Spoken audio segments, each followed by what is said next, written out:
The Summer Games Minute, brought to you by Mass Mutual. For most professional athletes, versatility means they can play a few different positions in a single sport. For Babe Dietrichson-Zaharias, versatility means dominance across the entire spectrum of sport. In the 1932 Summer Games in Los Angeles, Zaharias won gold in the 80-meter hurdles and the javelin throw, plus she got a silver in the high jump. Running, throwing, jumping wasn't enough for Babe, so she became a competitive billiards player, then jumped into professional golf, winning 10 major championships, all the while making a few pitching appearances in Major League Baseball spring training games.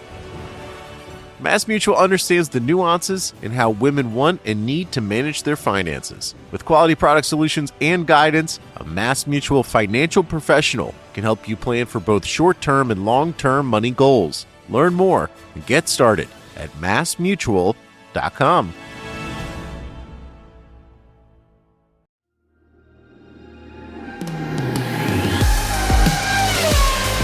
The Monaco Grand Prix gave F1 a much-needed shot in the arm in 2004 as Michael Schumacher's dominant streak with Ferrari was broken on one of the more dramatic weekends in the Principality's modern era. Schumacher was already looking unlikely to win before his race ended in bizarre circumstances, and it was Renault's Jarno Trulli who got everything right to take what would be the only victory of his F1 career. Welcome to another episode of Bring Back V10s. I'm Glenn Freeman, and joining me for this trip back to 2004 are the race's F1 journalists Scott Mitchell and Mark Hughes. So Scott, welcome to your first appearance of the series. We know from our Jenson Button episode in the last series that you're quite keen on 2004. So when you think back to that year's Monaco Grand Prix, what's the first thing that comes to mind? I have to be honest and say the frustration of watching a race in Monaco, because I was watching it through the very narrow lens of being a Button fan at the time. So all the fun and exciting and controversial stuff that many others probably very much enjoyed during this Grand Prix were just a distraction for me from the fact that I wanted and expected Button to win this race. Once, when you're supporting a driver who's constantly playing sort of second best or third best behind the two Ferraris, and then they're not in the picture, you think, oh, this is it. This is finally going to be the one. But unfortunately, I think given this would have been the start of me being properly invested in F1, it probably would have been my first realization of, oh, you really can't overtake in Monaco. So I was just sat there growing increasingly disappointed as the realization dawned that Button was clearly quicker but had no way of overtaking.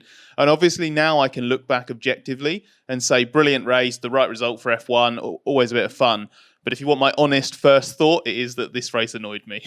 I think that takes care of one of the questions we've got later on as well. But Mark, good to have you with us again. You were covering this race on site, so what's your standout memory? Catching up with Jarno in the paddock just moments after he set pole, which it was his first pole, but he was always absolutely magic at Monaco, and this was the first time that he'd had a car where that, was feasible, that personal performance of his might translate to pole, and he did it. And he was absolutely buzzing and so happy, and it was a typical Jarno lap. It was so committed and yet smooth, but towards the end of it, he got a really leery oversteer through Raskas, but it was a typical Jarno lap up to that moment. And catching up to him afterwards, he was just enjoying the moment, absolutely buzzing and so happy. And he's not a natural extrovert showman kind of guy, but he was just loving this attention, delighting in the achievement sort of thing. And he said, I was a little bit too much at the end. He said, but I lost a bit of time there, but I'd built enough earlier in the lap. And even with that, he was still on pole by about 3/10.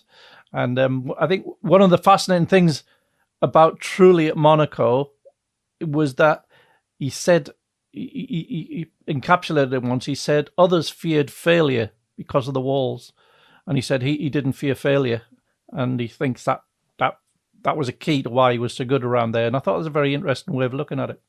It's a good point that we'll probably come back to later in the episode, actually. Trulli was not a one-hit wonder around Monaco in terms of top performances. But before we do get on with the rest of the episode and the rest of the weekend, remember to get your questions in for our series finale, where you can ask us anything about F1 from 1989 to 2005. You can submit your questions using the hashtag BringBackV10s on Twitter, by emailing bringbackv10s@the-race.com, or you can leave us a question in a 5-star podcast review if you think we deserve it. And if you'd like to get early access to ad-free versions of new episodes of this show, then check out the Race Members Club. To find out more about all the other benefits you get as part of the club and to sign up, head to the-race.com/members club. But let's go to Monaco 2004 then. And of course, the first thing we should talk about, if we're talking about this weekend, is a man who wasn't even there. And that means it's time for a Jacques Villeneuve segment. I've been very well behaved so far in this series and not mentioned him too much. But this weekend did throw up a legitimate reason to discuss the great Canadian. Villeneuve was out of a drive at this stage after leaving BAR at the end of the previous year. And there were rumours doing the rounds that he was going to test for his old team Williams. Williams was widely expected to be looking for 2 new drivers for 2005. We already knew that Juan Pablo Montoya was off to McLaren, and it was expected that Ralf Schumacher was moving on too. Patrick Head admitted to Williams having one conversation with Villeneuve by this stage, but he said he knew nothing of a plan to test him, and when he heard about it, he'd even called up to Frank Williams' office to make sure Frank hadn't arranged a test without telling him. Ralf reckoned it was unlikely Villeneuve was on his way back to Williams. Ralf said in the build-up to the Monaco weekend, "I'd be very surprised if he came back to Williams. I remember the days when Frank and Patrick just blamed him for everything and had just hated him and wanted to fire him and said he was useless." Before we get Mark's thoughts on the possibility of a Williams-Villeneuve reunion, let's hear from a popular guest here on Bring Back V10s, Jonathan Williams, who of course was very close to everything going on around his family's team in this era. So here's what Jonathan knows of any discussions with Villeneuve, why it didn't go anywhere, and what he thought of those comments from Ralf. Well, I remember my father would do this regular, on a multiple daily basis, exercise, which he called pushing, when he would come out of his office and he would move around the corridors or factory floors of Grove. And that's how people would get access to him. Nearly as much of his business was conducted on the move as it was behind his desk. And I remember getting into a conversation with him in 2004 when we were looking down the barrel of a new driver lineup for the 2005 season. And the conversation went something along the lines of, "What do you think of Jacques in terms of him being a candidate, an option for 2005? And I said, "You know me, I have got nothing but faith and praise for Jacques. And I think that he is, and I think one of the key bottom lines is he is a world champion. And how many of those are presently on the grid, let alone on the market for 2005? And my father said, "That's exactly my thought as well. He is a world champion. And that's a big, big thing.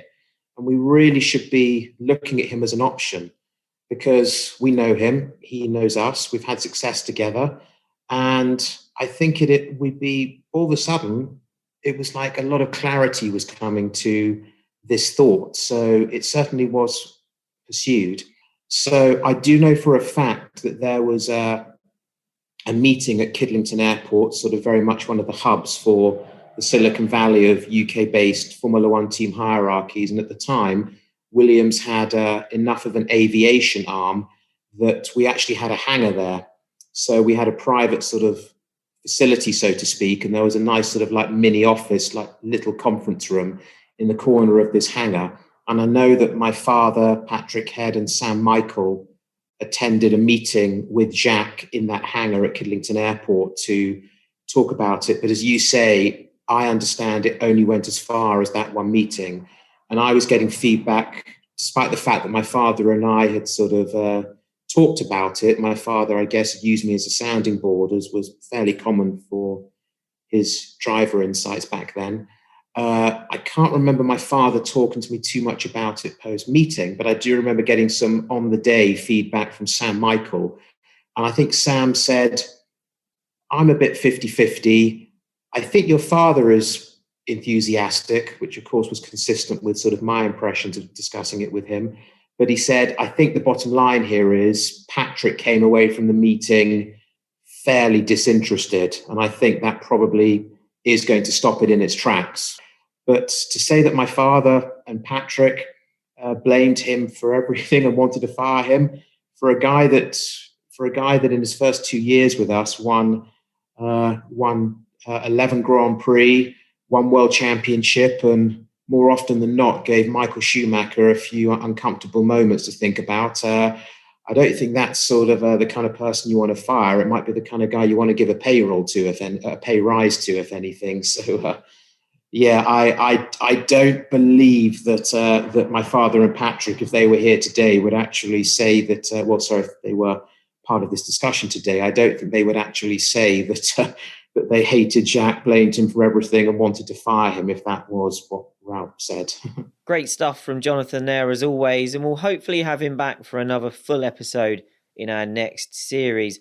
But Mark, looking at the deal that never was with Villeneuve, and given Williams' trajectory at this time, would a Villeneuve return for 2005 have been any good for Williams? I think it would have been very entertaining, especially if Ralf had stayed as well.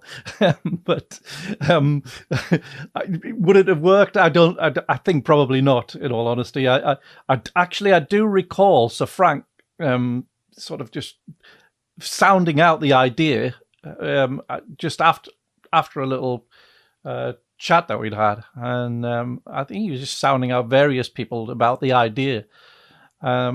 I wasn't sure if Jacques still had the same stuff of 96, 97 in him. He still had the spirit, but I must admit I'd begun to question whether his skills weren't beginning to dim already. He'd last looked, I thought, really good in 98, his final season at Williams, when the car wasn't great, but he often was. He did a couple of stunning qualifying laps that year, putting the car third where it had no right to be. But he'd not really done the equivalent at BAR, and he'd been fairly comprehensively outperformed in what was his team by the new boy Button in 2003. And there could have been deeper reasons for that, but actually I don't think there were. I think the drivers all passed their peaks at different times for a mixture of physical and psychological reasons. And I really do think he was already past his, even though he wasn't all that old. And I think looking back to history rather than creating new history probably wasn't the right place for Williams to be looking. And ultimately, I think they came to the same conclusion, probably encouraged in that view by Patrick. So sorry if that's a bit harsh, Glenn.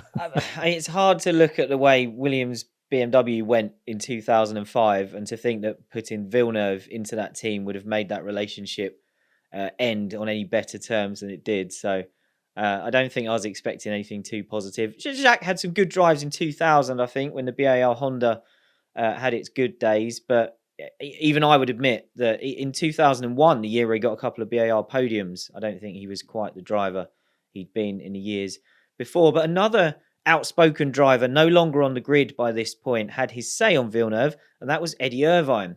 Eddie told Italian newspaper Gazzetta dello Sport that a Villeneuve comeback would be a good thing. Eddie added, it's ridiculous that a driver like him is not in F1 while 7 others should be out. I do wonder if that's lost in translation. He actually said several, but it's very specific otherwise. But he said that's what the teams want, people with no personality. They want the cars to be the stars rather than the driver. They want to see Toyota, BMW, Jaguar flags in the grandstands. They don't understand the Ferrari phenomenon is unique and born out of the history and personality of Enzo Ferrari. So, Scott, we're in the peak of F1's manufacturer era at this point. We haven't yet lost Ford and Jaguar. Eddie Irvine was never shy, but did he have a point at the end there? Were the car manufacturers perhaps too controlling, too worried about their own image and their brands being the stars? And did they overmanage, or was this the beginning of them overmanaging the PR side of the sport and not allowing the drivers to show personality?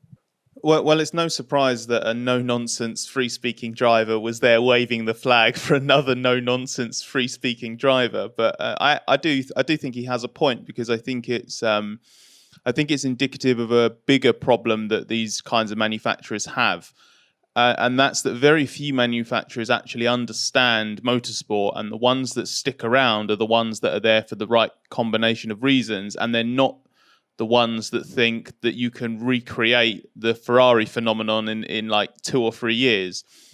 Marketing and media benefits, they're always going to be high priority for any automotive company that wants to be in F1, especially when you're answering to a board of directors. But I think that from a boardroom perspective, that only ever gets seen as instant success. And that's judged by how many signs do we have around the track? How many VIPs have we squeezed into hospitality? And like Irvine said, how many flags and caps do you see in the crowd? So I don't think a loudmouth, opinionated driver fits into that kind of short-term thinking. I don't think those drivers are the answer longer term either, but they will help a team build an image, build some kind of affection, build some kind of relationship with the fan base in some way. And faceless corporate entities will never, ever achieve that. So I think Toyota and Jaguar, for example, are different but good examples of these manufacturers who want or expect instant returns on investment, and they're not manufacturers who are willing to give an F1 project the time required to be an actual success, especially if you're trying to recreate something like the Ferrari effect. And obviously, in this F1 manufacturer era, I view this primarily from the outside. But I reckon it's fair to draw a parallel to my time working in Formula E, when there was an influx of massive manufacturers, and their first priority was to be seen to be doing the right thing, seen to be doing something that gets results in what's deemed the proper way by the decision makers who don't really get the racing side of things. And if success follows, then great, you stick around. And if you suck, you bail out. But at least you've done it and won as many marketing points as you can in the way that is considered proper by the powers that be. And I'm sure Eddie's Jaguar dig would have been at their master plan to turn Silverstone, for example, awash with green flags and caps, like you mentioned there.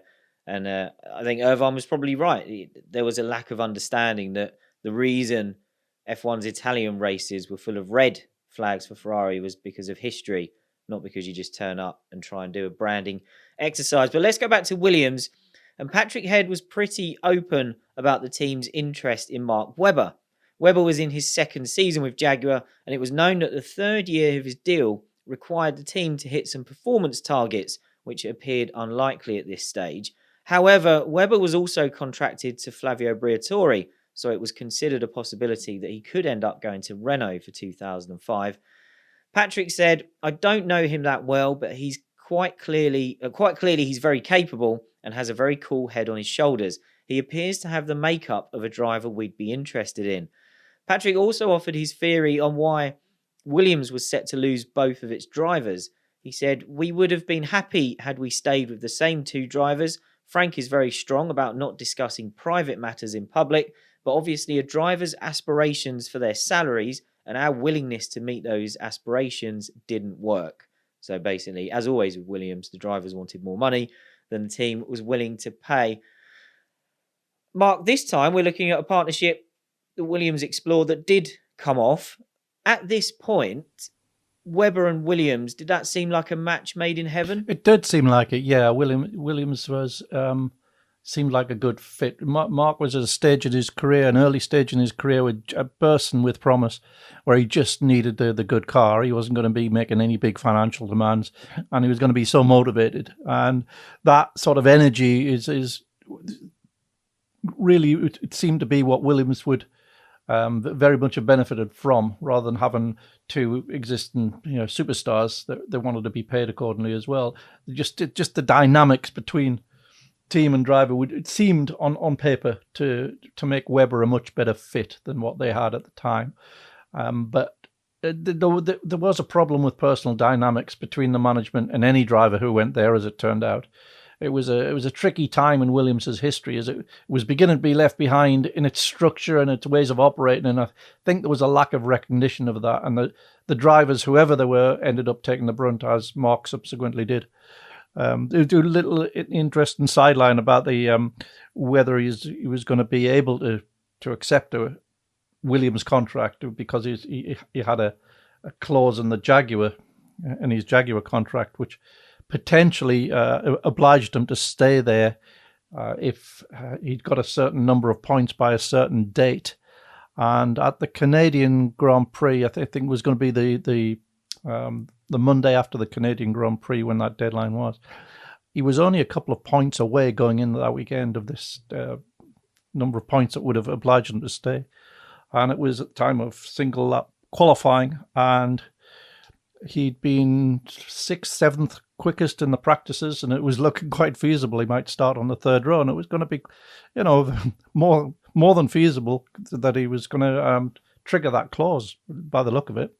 But in single lap qualifying, he did this horrendous lockup into the hairpin, and that ruined his lap, of course. And he qualified about 17th or something. So it was much more difficult to get points from there. And I've never taken up the issue with him. I've never actually said was that deliberate, but it sure looked suspicious. Especially for someone who was usually pretty good in the one lap format as well.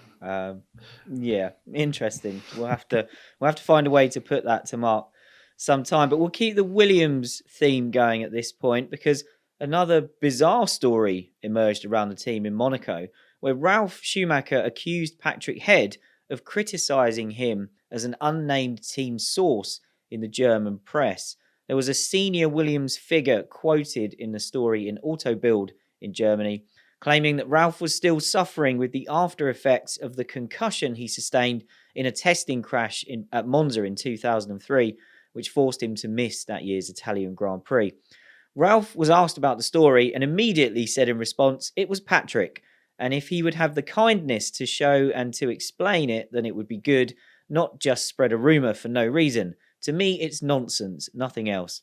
There is no relationship problem, it's just with Patrick. Sometimes he just goes off with himself a bit and doesn't think about what he's saying, or he's very emotional about things. Patrick is sometimes looking for something that happened 20 years ago. He's a very motivated guy, still tries everything to give us a winning car, and I enjoy working with him. 90% of the time we get on well. Head got asked about this later in the weekend, and in his own classic style, he took it on the chin. He said the quotes came from an off-the-record conversation with 4 British journalists at a sponsor event at the Spanish Grand Prix. He'd cited big accidents for former Williams drivers Nelson Piquet and Thierry Boutsen, saying it took them 6 to 9 months to fully recover. So he speculated that maybe Ralf was going through the same thing. Obviously, the fact it was said to the British press doesn't quite explain how it ended up in a German publication, but Patrick said it shows that talking off the record is unwise.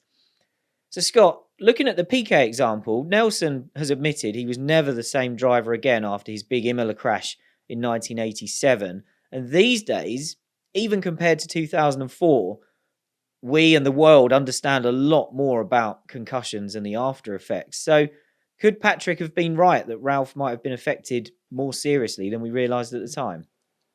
He absolutely could have been. It does happen. You can have concussion symptoms for over a year. It's just very uncommon. Concussion symptoms usually pass within a couple of weeks.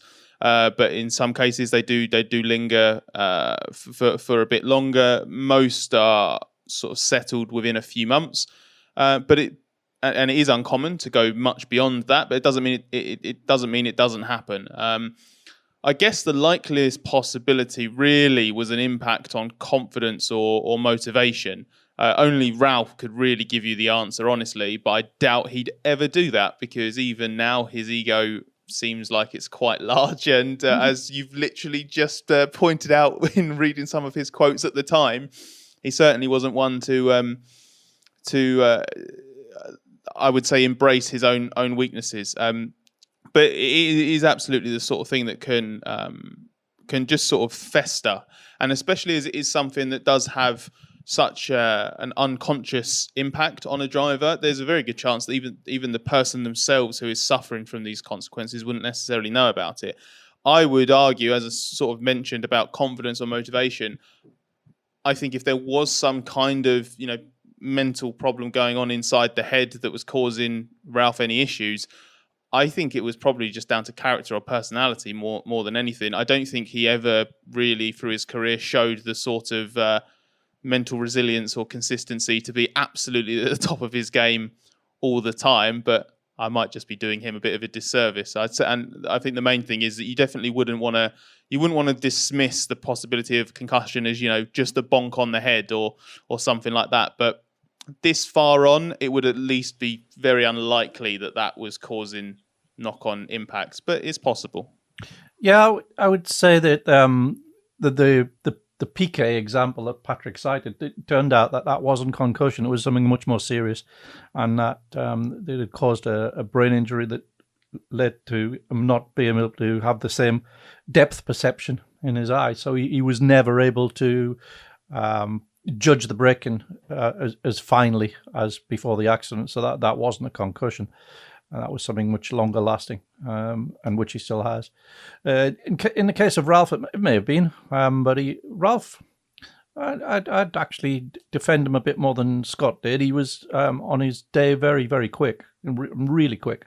And when they got that Williams sorted in 2003 and it was properly balanced, even Montoya would tell you there's no way I could drive that car as quickly as Ralf. He was amazingly fast over one lap when the car was exactly right for him, but it was a tiny, tiny sort of, very sharp V that he sat upon in terms of how the car had to be for him to come up with that sort of performance. And if it fell off those traits, he sometimes was very unimpressive. But he was subsequently pretty quick at Toyota as well. But again, he wasn't able to drive the car fast in all conditions and all circumstances. But whether he'd suffered from the bang on the head, I don't know. But he certainly wasn't as impressive in 2004. But neither was the Williams as it had been in 2003. So it's difficult to make a call on it, really. Yeah, we'll give that Williams, that year's Williams, its own episode in the future. Plenty to get into there. I have to say, Mark, that when I saw you raise your hand while Scott was talking, I was hoping you were going to confess to being one of the British journalists that leaked the story to the German press. No, I know which dinner he was talking about, and Patrick had got a few glasses of wine down him, and he was quite voluble. But who relayed that story to the German press? I have no idea. It certainly wasn't me. Glenn, do you know what the byline was on the German story? It wasn't something like Marx and Hughes and Meyer, was it? Yeah, I'll have to go back and check. Elsewhere in the driver market, speculation was building around David Coulthard's future. It had been known since the off-season that DC was losing his McLaren drive to Montoya for 2005. Amusingly, while Coulthard was told a long time in advance of any announcement coming out about that, McLaren chose to announce the Montoya news while he was on holiday with team boss Ron Dennis on a boat. So they were in each other's pockets, and DC feels to this day that was a strange choice of timing from the team. In Monaco 2004, Coulthard said he was positive about his options for the future, but in truth, things were a bit tougher behind the scenes. Coulthard said in his first book, titled It Is What It Is, "There were initially no obvious opportunities. I was prepared to go on test drives or anything to stay part of the process, not because I didn't want to let go, but because I believed I still had something to offer.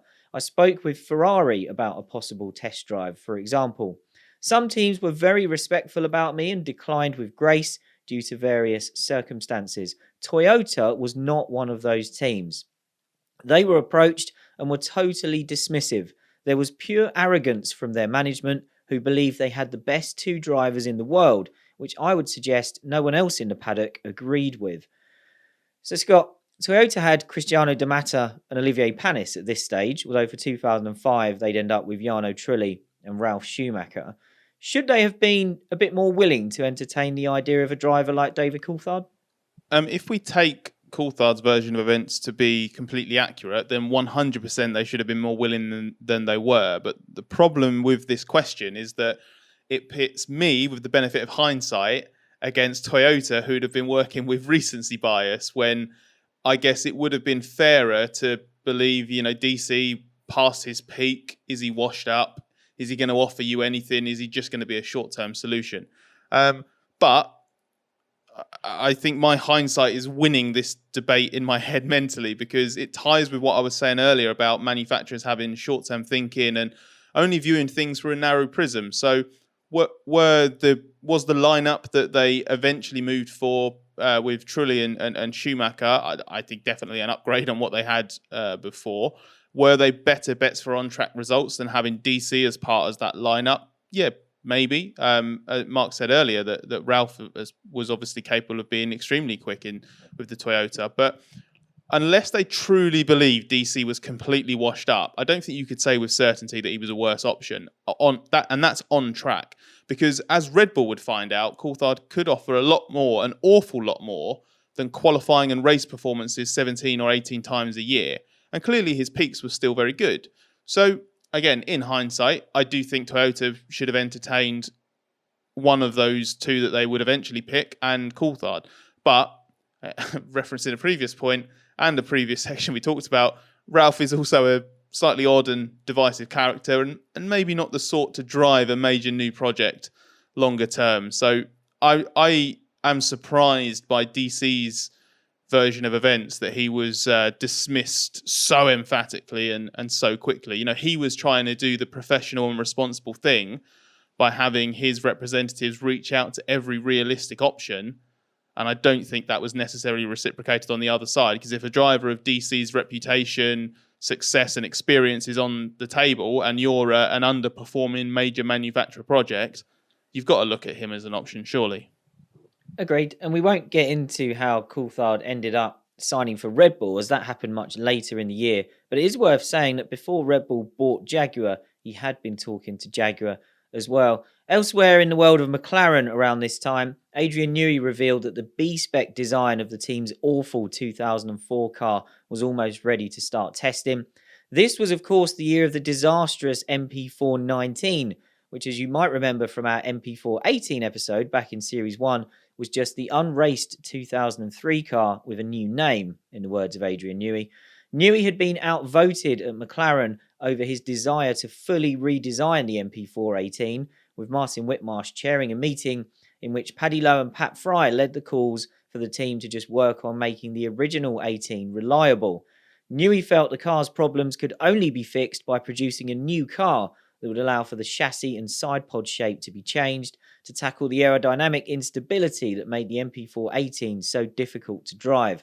And he only got his wish once the season started so badly and Ron Dennis realised McLaren were in big trouble. So, Scott, we briefly mentioned that story of Newey being outvoted at the end of our MP4-18 episode. We didn't get into it in too much detail. Just quickly, again, looking back, well, not even looking back with hindsight, just looking back with what we knew about Adrian Newey at the time, how big a mistake was it for McLaren to overrule its genius designer by taking a decision by committee on this? Yeah, it is hard to argue against Newey. I would imagine that when he's got the weakest argument at his disposal, because Adrian Newey, so surely, you know, he just commands the benefit of the doubt at all times. But when he's talking about significant lap time benefits on simulations, and he's so convinced that you've got major modifications required to actually get this working, surely the whole point of having someone like him and having him in the position of technical director is you follow him on this. So Newey said that it was this decision by committee. He said it was to his horror that Whitmarsh asked for a show of hands, and Newey felt that it was a rigged result, that Whitmarsh knew it was going to go against Newey, and he felt it was unfair to put certain people in a position where they did have to side. But most importantly, he felt that his position as technical director was completely undermined by this. So essentially, McLaren's created a massive rift for the sake of racing a 2004 car its technical director doesn't believe in, and lo and behold, turns out to be uncompetitive and bad handling. And when you consider that later on, Newey's talking about having underlying shortcomings within the company, and there's obviously reliability problems going on, he's saying that they're not going to be short-term fixes. He's saying that McLaren's not going to be able to have an overall package that's the benchmark until 2006, maybe not even 2005. So what have you got to lose by going all in, where by comparison you go against your superstar technical director? You create this fundamental rift in the relationship, especially as later on Newey would remain adamant that McLaren could actually have had a decent season if they'd just produced the car he wanted in the first place. So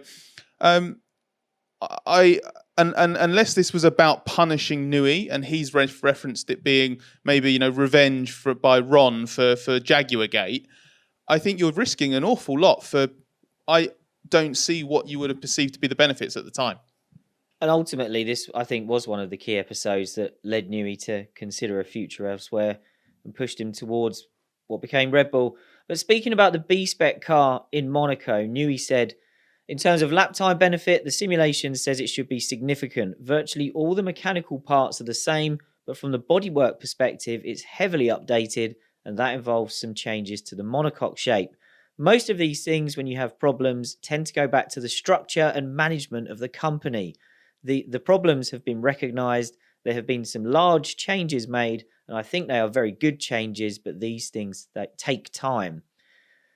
Mark, there's enough stories in McLaren's 2004 to definitely have its own episode in the future, but just quickly, how bad was McLaren's season up to this point, and how bad was the need for this B-spec car to be ready as soon as possible? Oh, they needed it quite badly. The original MP419 was a mediocre car, aerodynamic limitations designed into the car's tub shape, which is what you were referencing just before. Newey realised this, deeply frustrated at being overruled and being micromanaged. It set up a real resentment within him about McLaren, which ultimately led to his departure. And McLaren under Ron Dennis just couldn't comfortably incorporate genius into its operating. You've had creative geniuses there, in partnership with Ron. You've had John Bernard, you had Gordon Murray, subsequently Adrian. These are creative people. They're not there to be put in a box and made to serve a predefined role. These are people sparking with ideas all the time, and it was a failing of McLaren era Ron Dennis era McLaren, I think, that it just couldn't comfortably incorporate genius into its operating, and I really do think that was a failure. There's a structural failure of the team. If it knew he'd been given his head, they've had a competitive car from the beginning of 2004. And as it was, the season was pretty much lost by the time he got his way. That said, there were times when Adrian's striving was so technically aggressive that it was sometimes led to the cars being unreliable. Or he got Mercedes one year to make an engine with such a low crankshaft height that the vibrations made it unreliable. Things like that. So there was a feeling that he needed to be sort of channeled a little bit, but it was way too heavy-handed, and just it set up this resentment that led him to leave. The future of F1 was a huge topic of discussion over this weekend. Big meetings were taking place at the time about F1's future rules packages and what could be done when the current Concord agreement between F1, the FIA and the teams was up at the end of 2007. FIA President Max Mosey was pushing for cost control, wanting to introduce cheaper engines and opening up avenues for customer cars and more standard parts. We'll start by looking at the engine side of things. Mosley wanted engines to be affordable for customer teams to buy, and he was waiting on the manufacturers to come back to him with a proposal. The most likely outcomes were either a switch to smaller V8 engines, which we know happened for 2006, or longer life versions of the V10s, so teams didn't need so many per season. Mosley held a press conference at Monaco, and on the engines he said, "If we want Formula One to survive in its present form, it's essential that there are inexpensive engines available for the teams which do not have a manufacturer to supply them. And the whole strategy is to get the cost of those engines down. There is nothing anyone can do to reduce the cost of an engine research program. They can spend what they like, but I'm very optimistic that we will see a substantial reduction in the cost of these engines." BMW boss Mario Tyson spoke about the situation on the Williams website, saying BMW was pushing for a continuation of the V10s, as that would be cheaper than designing new V8s. Tyson reckoned that by extending the life of the engines to 3 race weekends and reducing testing, the cost of producing engines could be halved, and in Mario's words, without losing the fascination of the 10-cylinder engine. If only he'd got his way. Mark, I appreciate that if the V10s had stuck around, we'd have an even longer era to cover on this podcast, but why do you think F1 didn't just carry on with the engines it already had and just make them a bit cheaper and extend their life? There are a number of agendas going on. They were trying to do 2 things, maybe even 3 things with the new formula. Primarily, it was about escalating lap speeds and circuit safety. So believed that there was that element to it. So they believed that if they chuck a big chunk of capacity, go 3 down to 2.4, it would buy them some time for the escalation to catch back up. But at the same time, they wanted to standardize more design hardpoints like bore size, crankshaft height, etc. So for two reasons, that cut down on areas of gain that a massive R&D budget would find you, but also it would make it much more feasible if they wanted to encourage independent engine suppliers in, and that was very much behind what Max and Bernie at the time were thinking. They were trying to reduce the power of the manufacturers all the time. It was a constant battle, and a valuable way of doing that would have been to have a Cosworth or whoever, Ilmor, be able to provide a competitive independent engine. And if you limited the areas of expenditure in terms of research budget, that was a much more feasible thing to do. So really it was, if you kept the existing V10s, they were all different. They had different bore size, crankshaft heights, all those things. So you couldn't standardize it if you'd kept those. And also it wouldn't have met the objective of reducing the speed significantly. By the time Mosley spoke about his ideas for the future, including opening up the rules to allow customer cars, iconic designers Adrian Newey and Patrick Head had already made clear they weren't fans of that idea. Newey called it a dangerous route because, and he said, midfield teams will end up either being forced out of existence or buying other people's cars and designs. Very quickly, you'll get into a position where you've got 3 or 4 teams able to design their own cars, with the rest buying. You'll end up with an IndyCar scenario, and that would be very sad for F1. Patrick Head said he hoped a middle ground could be agreed on because he wasn't desperately excited about F1 being taken back to F3000. Mosley joked that Newey clearly hadn't thought it through properly because perhaps he was a bit busy trying to make the McLaren work at the moment. Max went on to explain that he wanted teams on the junior ladder, and he name-checked Carlin and Arden to get their start in F1 by buying a chassis, then starting to modify it before eventually moving into building their own cars. Max said it gives people a route in because at the moment you have to go from zero to a full competitive F1 chassis with all the research and development that implies, and it's just not possible for anyone except a big car company. We need the new blood from the independent teams because in the end, the independent teams are the lifeblood of Formula One. This current zero to complete F1 team status is virtually impossible. He also suggested that F1 could set rules around how long new teams could be pure customers and when they would have to start designing their own chassis. So Scott, what did you think? What do you think about customer cars? And was there a place for this in F1 if it had been handled as Mosley had outlined? I think it's the sort of thing that if you're not one of the bigger teams that risks being undermined by someone spending a considerable amount less than you by buying something good that someone else has paid a fortune to design and then beating you, I think you can look at it quite positively because it just sort of it's one of those ideas that on paper creates a world in which there are a lot more competitive teams and cars. Therefore, the drivers have got more evenly matched machinery and that we just have closer racing. Where it falls down, as these ideas often do, is in the detail. And Mark was mentioning earlier that there are all sorts of agendas going around the place at the moment. And personally, I find it very difficult to look on this as anything other than trying to wean off the dependence and power of the manufacturer teams, because manufacturer teams always come and go in Formula One, but there are often a core group of manufacturers, either on the team side, engine side, or both, that just stick around longer. They're a more constant part of the fabric and framework, and therefore they have more to say. So the bit that I don't buy into is that some of these teams would come in and then they'd gradually start doing things on their own. And I think that if they did something like Mosley suggested, where you have a timeline for when they have to do their own thing, I think all you do then is slap an expiration date on these teams' existence. Because when he says things like, if you take teams like Arden or Carlin, they're not coming into Formula One to buy a chassis and run around in the back half of the field. They're coming because they want to end up where Williams and McLaren and BAR are. And the idea being that, the chassis will be the jump-off point. They'll get great drivers, throw them in, they'll run the team well, and then they'll just want more and more and they'll chip away at it. That sounds lovely and easy, doesn't it? How's that gone for Haas in the last few years? I know that it's not an exact scenario that you can compare it to, but the idea that people wouldn't settle for being a satellite team is totally unrealistic. There are always going to be different allegiances. There are always going to be different objectives.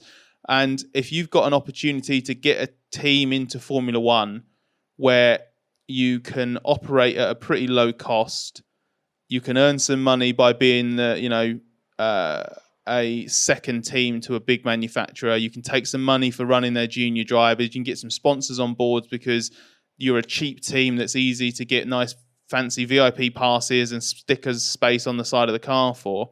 That's a pretty good existence, and it must be better than attempting every year to scramble budgets for whatever the leading 2 or 3 junior single-seater categories are.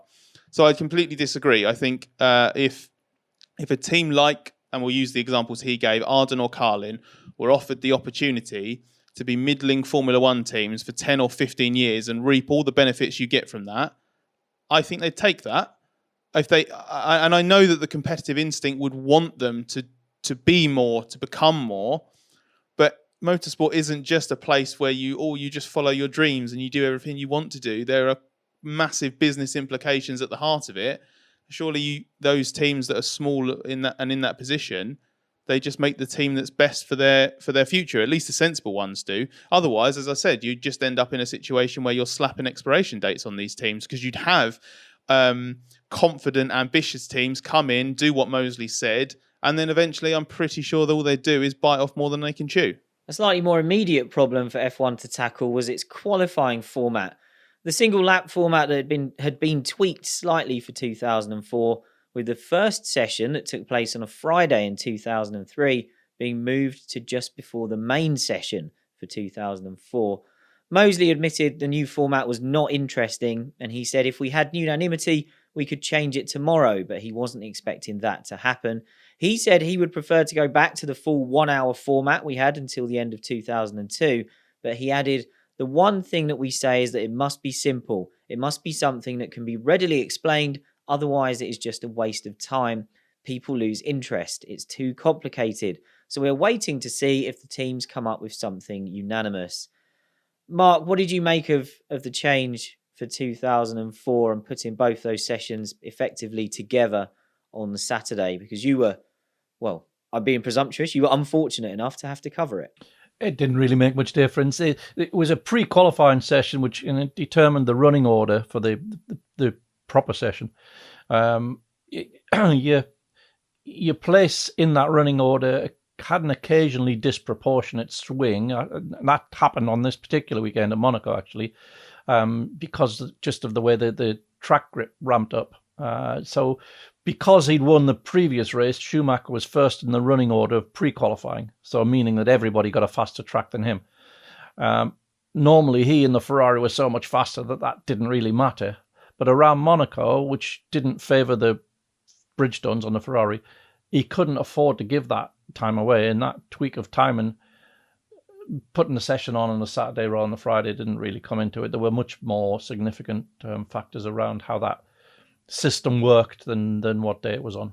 And part of the reason for all these changes in the first place was to try to upset the dominance of Schumacher and Ferrari. But in 2004, up to this point, Ferrari had been more dominant than ever. Mosley addressed this in Monaco, but he disagreed with suggestions that it was damaging for F1 to have such a dominant champion. Mosley said, I don't think Michael's domination has hurt the sport, because this happens in many sports. You get a supremely gifted performer in the right team and they win everything. Even in sports where the man is on his own, like heavyweight boxing, you get eras where there is just nobody who can challenge that person for a number of years. And I think that is part of sport. When people do a brilliant job, they deserve to be successful. I think what hurts Formula One is the fact that even down the field, the actual racing is often not as good as we would like. We need to change the cars, then we will get better racing. Well, that sounds familiar. But Scott, looking at the dominance of Schumacher and Ferrari, he'd won the first 5 races of the season by this point. Was that bad for F1? I think it had been, because the manner of the wins had often been so significant, and a couple of those races at least had been by around half a minute, which is quite significant. And I guess even when you'd gone through the dominance of something like 2002, at least sort of, I guess in the first part of the season, there's just enough of a hint of a Williams BMW threat that you're kind of hoping that that's going to play out. Whereas and again, looking back with hindsight, might be clouding this judgment, but I think by the time we've got to Monaco, everyone can see how this championship is playing out. We've seen it already a couple of times in the last 3 years, 2001 and especially 2002.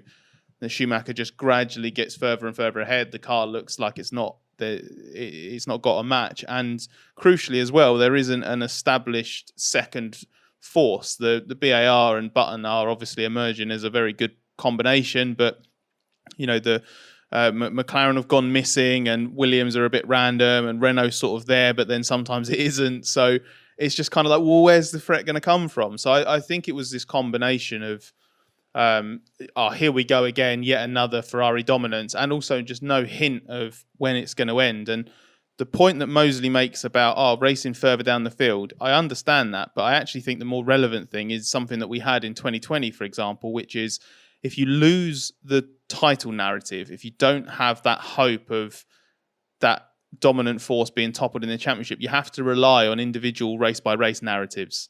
And the problem that you would have in this Ferrari era is that often wouldn't, that narrative would be exactly the same as the championship narrative, which is that Ferrari and usually Schumacher are winning at a canter. So I think it was bad for F1. I do take the point that it happens in a lot of other sports, but I just feel like in all those other sports, when you have that straight fight head to head, whether it's a boxing match or a tennis contest, or you've got two football teams up against each other, an underdog versus a team with crazy backing and megastar signings, there is always just that, it's that human versus human element. And it's like, well, it is on the day, it is a straight fight. And that happens so rarely in F1 that when you have this kind of dominance, there's no reason for you to think it's going to do anything but continue. Ferrari wasn't dominant in Monaco, at least, as Mark has hinted at already. The team came into the weekend with a dilemma over tyres, as it was considering running a super soft Bridgestone compound to qualify at the front, rather than choose a more race-suitable tyre, but be buried in the pack and unable to use its pace. However, as Mark referenced, in first qualifying, Schumacher was down in 14th, 1.4 seconds off the pace set by Ralph's Williams, and Barrichello was only 11th in the other Ferrari. Schumacher was then 5th fastest in second qualifying, with Barrichello 7th, and they both moved up a place because Ralph, who had qualified on the front row, had a 10-place penalty for an engine change. Jarno Trulli took pole, as we've already mentioned, and Jenson Button's BAR was bumped up to second, with Fernando Alonso in the second Renault, sharing row 2 with Schumacher. Ross Brawn said after qualifying there was a strong chance Ferrari would suffer its first defeat of 2004 in the race, and he said the team's best hope was if the leading cars were all stuck together in a pack, then maybe Ferrari could do something with strategy to get ahead. So Mark, looking at Ferrari finally not being on the top of the pile, was it just the qualifying running order thing that you mentioned earlier, or was there something else that didn't click for Ferrari this weekend? There's something else as well, as we touched on before. The Bridgestone wasn't at its best on slow braking acceleration type corners. That was Michelin territory. The Michelin had way better traction because its sidewalls would sort of pucker up and catapult you out almost like a dragster tyre, whereas the stiffer Bridgestone would just want a wheel spin. So the Bridgestone's strength was in fast corners, like long, fast corners. It was really good where that strength of construction really paid off. So Monaco was always going to be the least competitive track of the season for Ferrari, as all the other competitive cars were on Michelins.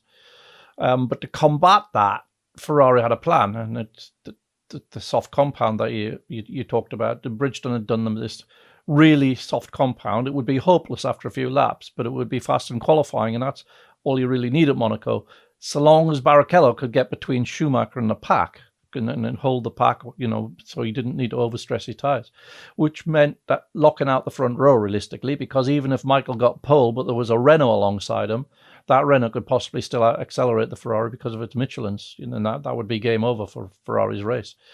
So throughout the practices, Ferrari was working with his tyre and trying to get Barrichello up to speed with it. He just couldn't get there. He was always a couple of tenths shy, 2 or 3 tenths shy of Michael. And Ferrari feared that into that gap, there would be a Renault or maybe 2 Renaults, and then the race would be history. So Ferrari had to give up on that plan partway through the weekend, and instead they went the other way. They went with the standard harder compound, which they knew didn't have a pole lap in it, but they decided to, because of that, they would fuel long.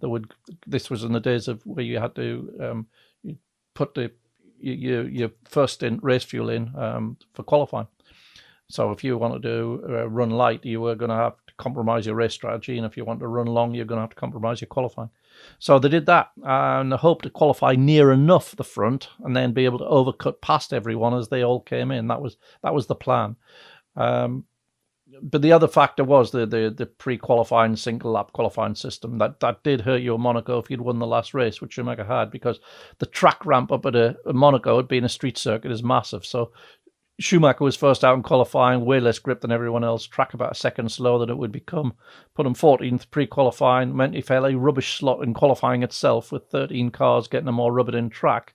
Those two things combined put him in that grid position that you said, 5th to later bumped up to 4th. 6 tenths off Trulli's pole. That was actually pretty damn impressive given the triple penalty of the tyres, the track and the fuel load. He had 8 laps more fuel than Button, 2 laps more than Trulli, 1 lap more than Alonso. And Barrichello, with 6 laps less of fuel than Schumacher, was 2 tenths slower and back in 6th and 7th, or 7th, promoted to 6th. So, although they were at the least competitive form of the season in qualifying, there absolutely still was a possible route to victory for Schumacher here. It was, going in, it was between him and the Renaults. Button looked like he might be in the frame, but it became clear how he achieved that front row qualifying position when he came in very early. So it was a very much a fuel assisted qualifying lap. So he ceased to be a factor in had the race not developed into a safety car fest and brought Button back into it. It was going to be a straight slog out between the 2 Renaults and Schumacher. And Schumacher got another rude awakening at the start of the race, as within moments of the lights going out, Takuma Sato leapt from 7th on the grid to run 4th at turn 1, brushing Schumacher's right front tyre as they left the grid. But Sato wasn't particularly quick, and his Honda engine was smoking throughout the first couple of laps. It finally let go on lap 3 at Tabac, creating a complete smokescreen across the circuit. Pretty much everybody slowed down, but Giancarlo Fisichello's Sauber emerged from the smoke upside down and came to rest against the barrier, having gone over the top of Coulthard's McLaren. Fisichella was okay, but Coulthard in particular was worried for him and angry with BAR for not calling Sato in when the car started smoking. Coulthard said smoke was coming from Sato's car already on the parade lap, so I'm sure the engineers could have seen on the telemetry that eventually the engine would blow up. Our team retired Kimi when they knew he had an engine problem because it was just too risky to allow a car to run and blow up on the track. If the Honda engineers knew their engine was experiencing difficulties, it's the only professional thing to do. Lots of drivers in the queue behind Sato said they were all sat there just waiting for it to blow up because they'd seen how much it was smoking in those early laps. Scott, what did you make of this mess? And should BAR have called Sato in, but perhaps should Fisichella have also been more careful because everybody else in front of him pretty much came to a stop because they couldn't see? Yeah, it's both, and it's actually an unforgivable situation. Given, I think the scariest thing about that, when you watch back the footage and you see just this cloud of smoke, and then you suddenly see this upside down Sauber appear, is that you can see that maybe they were a bit premature to jump on the scene, but you can already see that there are a couple of marshals on the right hand side of the track, pretty much where, or just before where the Sauber ends up. They're already moving either sort of to the barrier. Basically, they're exposed. I'm not going to say that they jumped onto the track, obviously, but they were exposed because that's the nature of working trackside, I think, as part of the recovery team at a track like Monaco. So the reason that's particularly unforgivable is and on both sides, is you've got wisps of smoke much earlier on. It's pretty clear where we're going. This is an era where spectacular engine failures are still very much spectacular. It's very, I find it quite amusing these days when we see engines go up in plumes of smoke, because it just doesn't really happen anymore. And linked to that is the fact that when you had an engine problem in those days, like, it was pretty much terminal. It wasn't like, oh, okay, you're going to lap a couple of laps with reduced electrical power output or something like that. Oh, we've got to try and get the MG UK back working again. Engine dies, that's it. Your race is over. And this is a circuit with no room for error. Look at how quickly Sato comes to a stop when the engine finally gives up. It's a matter of meters. It isn't, the engine goes up in absolute plumes of smoke and he carries on for 3 or 4 corners. So you have this combination of factors where it's inevitable what's coming.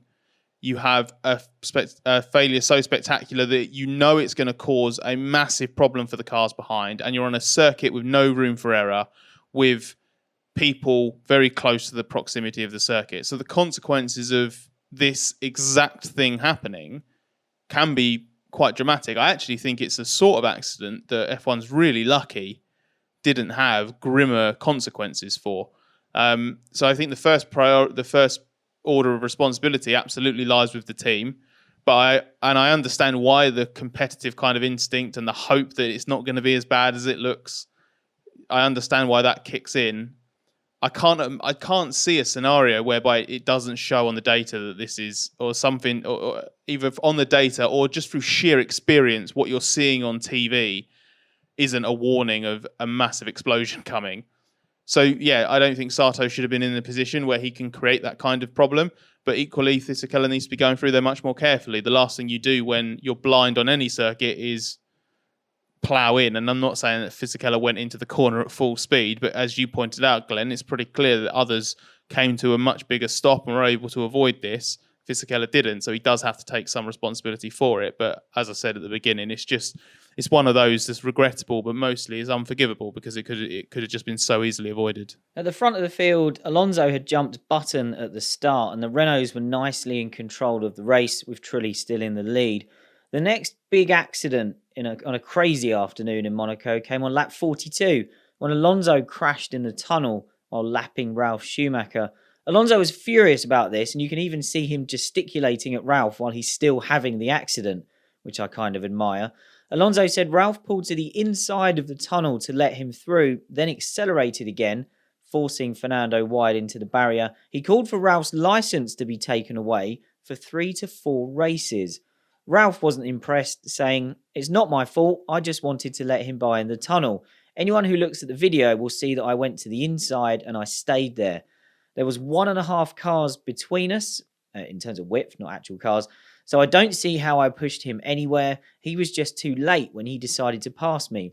He was going pretty fast and he was pretty far to the outside, so I don't know what he's complaining about. He should just calm down. If he took more care, then he wouldn't end up in the barrier. Obviously, he is frustrated and he tries to blame someone else." Alonso took that badly, as you might imagine, and hit out again in the Spanish press in the days after the event, saying, "I didn't want to overtake him there. I'm not stupid and I don't like risking my life. If his name was Baumgartner, he would be crucified and he wouldn't be racing again." So, Mark, what did you make of this one? A bit of a mess anytime anyone tries to overtake in the tunnel, isn't it? Yeah, there's the incident itself, and then there's its significance. And the misunderstanding between Ralf and Alonso arose partly because, unknown to Alonso, the Williams was without 4th gear. So Ralf was slow accelerating through that part of the speed range. Alonso mistook that for Ralf backing off to let him by, but he wasn't. He was just slow because he was the missing gear. So as Alonso gets alongside him, Ralf's beginning to get back up to speed as he, overcomes the gap in the gears. And suddenly they're on a trajectory where 2 cars don't fit. But this incident in the safety car it caused, it absolutely changed the destiny of the race, because on the one hand, it destroyed Ferrari's plan to try and overcut past both Renaults, a plan that would probably have been doomed, actually, because Alonso had been quite heavily fueled. But on the other, with Alonso, this is up to the second stops. On the other hand, Alonso, now out of the equation, It allowed Ferrari to do something very different to Renault by staying out during the safety car with Trulli coming in to refuel. It gave Michael 17 laps. He had enough fuel for 17 laps to pull out what was needed for the pit stop, which was 17 seconds. So a second a lap. If they'd just followed Trulli in, they'd have just followed him out. This way, it was giving Michael another bite of the cherry. Could they have pulled out a second a lap on Trulli?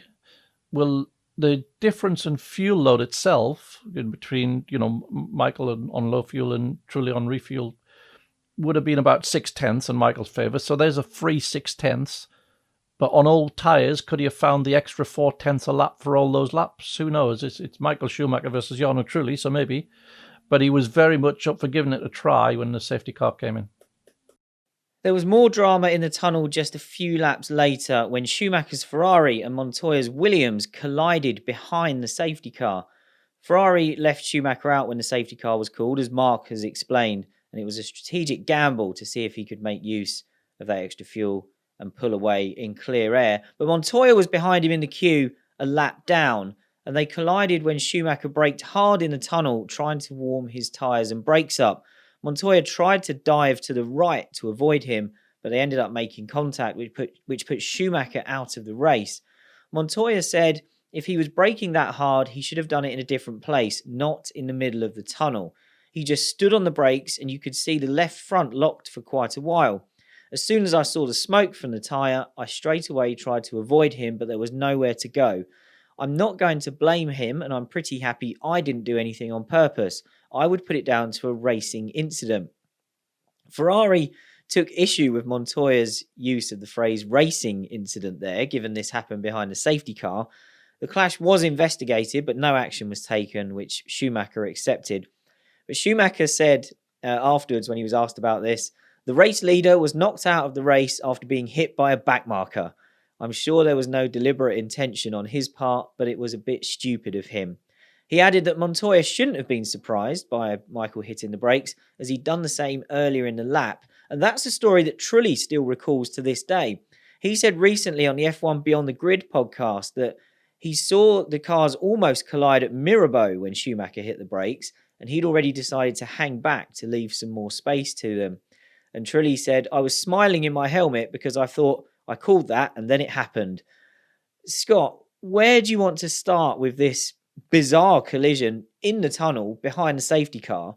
And could we put anyone predominantly at fault? Well, my first feeling is when I watch this back, I often think I'm genuinely surprised it doesn't happen more, because nowadays I quite like following a couple of the front runners on live onboard during the Grand Prix, and when they're behind the safety car or whatever, and they're warming their tyres and brakes, and they're doing a lot of stop and starting, especially when it gets really bunched together at the end of the lap. I watch some people nowadays and think, how are you not running into that other person? Because there's a lot of trust going on, but it's very, very easy to get caught out. Anyone who's ever been guilty of sitting in a motorway traffic jam and just glancing down at your phone or being distracted by something knows how very quickly the car in front can suddenly end up right in front of you if you just lose attention slightly. But I'm inclined to agree with Montoya on this, that it can be dismissed as something that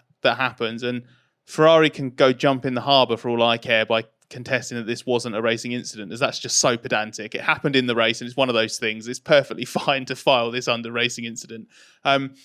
If you live in a world where you have to blame somebody, honestly, I'd rather blame Schumacher. The lockup is really big, and I think going in the tunnel, I think it's just a bit. I think it's a slightly dumb place to do it, but I wouldn't blame either of them. I would just say probably inevitable, and I totally get Trulli's point of view, because as Schumacher's arguing, I did that earlier in the lap. Well, you were probably asking for it then, because if you do that often enough, right? Like, you might get away with it.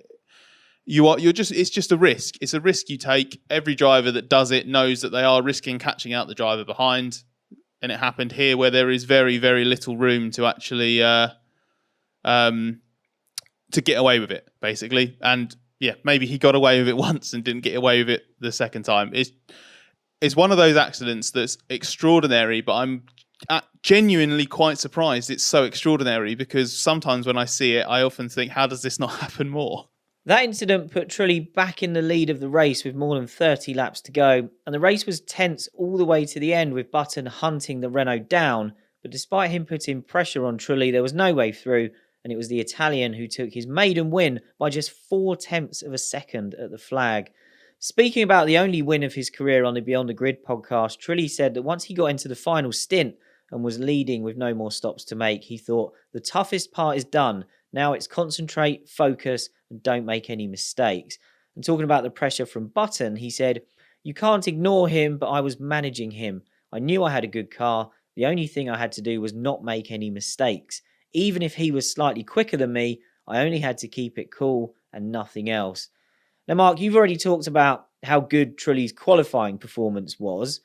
How good was he on race day, and how good was the whole weekend that he put together? Because it's one thing to say, don't make any mistakes in the lead at Monaco, and sometimes it can be quite another thing to achieve that. Yeah, I mean, his all-round performance, given the demands of that particular race, including qualifying, what you have to do and how you have to build up a rhythm and get it to crescendo for the qualifying lap, and then not make any mistakes, and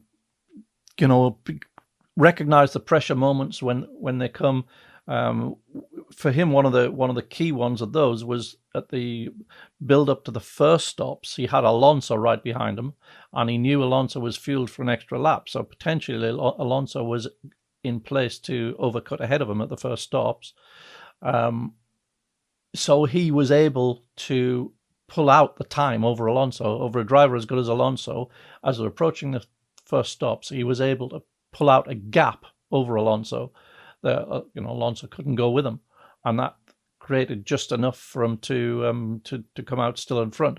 And actually, the team had already, unknown to Jarno, the team had already taken care of that by fueling Alonso longer to the second stop, because they wanted to cover Schumacher with two cars.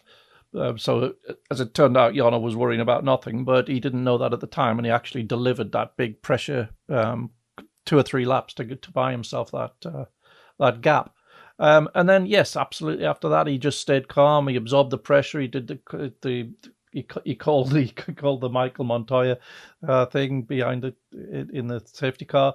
So yeah, it was a perfect job. He did the perfect job in terms of the whole weekend. What was required to win that race, given that the car that he had, he was perfect. So more of Trulli's reflections on this race in his Beyond the Grid podcast interview were fascinating. So let's have a quick listen to one of the things he told Tom Clarkson. And make sure you check out this full episode because it's a great interview. I mean, I am the kind of person which doesn't really live on the past. It's fantastic. Yes, fantastic to say I won Monaco and, I did pole position. It's fantastic that people remember this. But I can tell you that I have had better results, or I drove even better in other races than Monaco with worse results.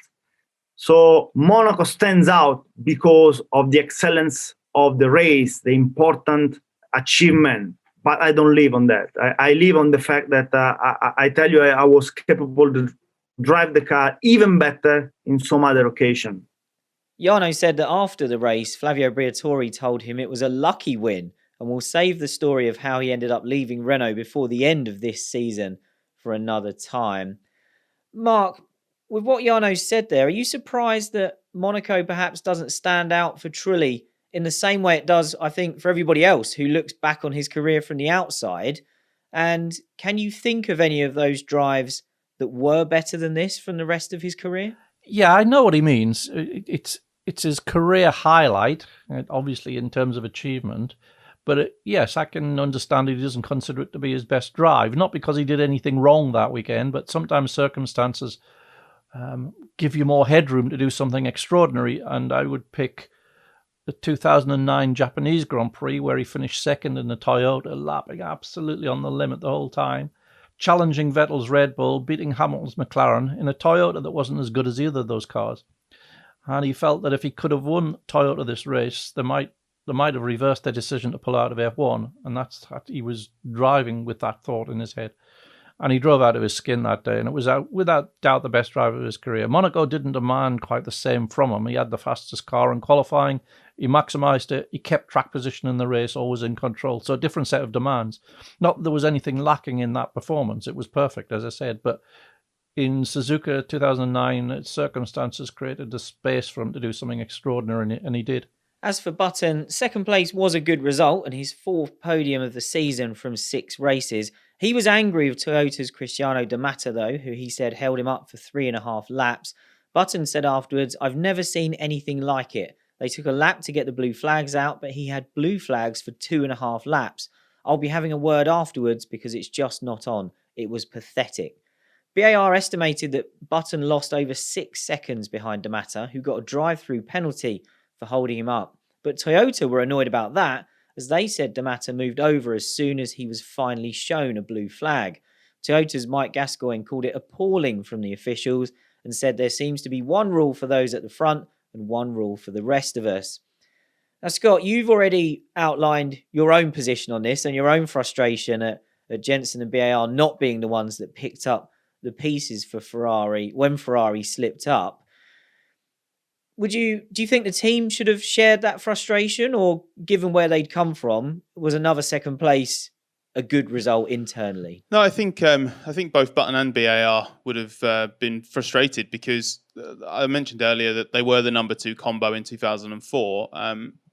But that wasn't just about early results, and it wasn't just about championship position. It was that they genuinely believed on paper that they were the second best team. And I think David Richards even talked about feeling like they belonged on the podium. So that was what they expected to achieve in Monaco. So when the only team you believe is better than you has an off day, you are obliged to beat them on paper. And regardless of whether F1 races are won on paper or not, very few are, that is the mindset you will have. And so if the result doesn't go the way you expect, it's got to weigh on your mind. It's about the only scenario in which a second place in Monaco, and for Button a joint career best result, can be a disappointment. And the other reason is that Button had missed the race the year before, and he'd gone as far as saying pre-weekend that he wanted to win in Monaco more than he wanted to win the British Grand Prix. That's a big claim for a British driver. It shows how sought after this victory was in the first place, and that would only have been heightened by Ferrari's absence from the front. And so I think it's inevitable that Button and BAR would have been really, really quite frustrated about this one. Let's move on to what was possibly the most mainstream news story from the weekend, and it certainly didn't involve anyone at the front. The Jaguars were racing in Monaco with a real diamond placed inside the nose cones of both cars. But the one on the front of Christian Klein's car went missing after he crashed at the Lowe's hairpin on the opening lap. The diamond that went missing was worth $300,000 and it's never been found. It's often been speculated that someone might have pinched it off the car behind the barrier during the race, or that it came off when Klein hit the tyre wall and could have even been embedded in the tyres. F1 itself recently did a special podcast about this story as part of its On the Edge series on Spotify.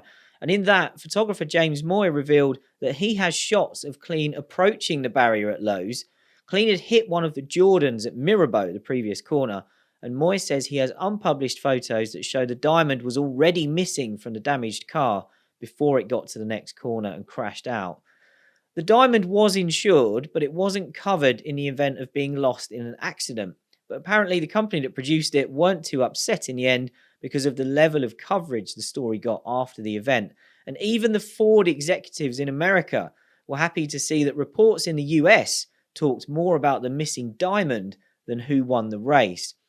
Jaguar's PR man at the time, Nav Sidhu, who was behind the idea in the first place, said he considered swiping one of the diamonds off the cars before the race to create a fake story about them being lost, but he said there was nothing intentional about the way it ended up happening.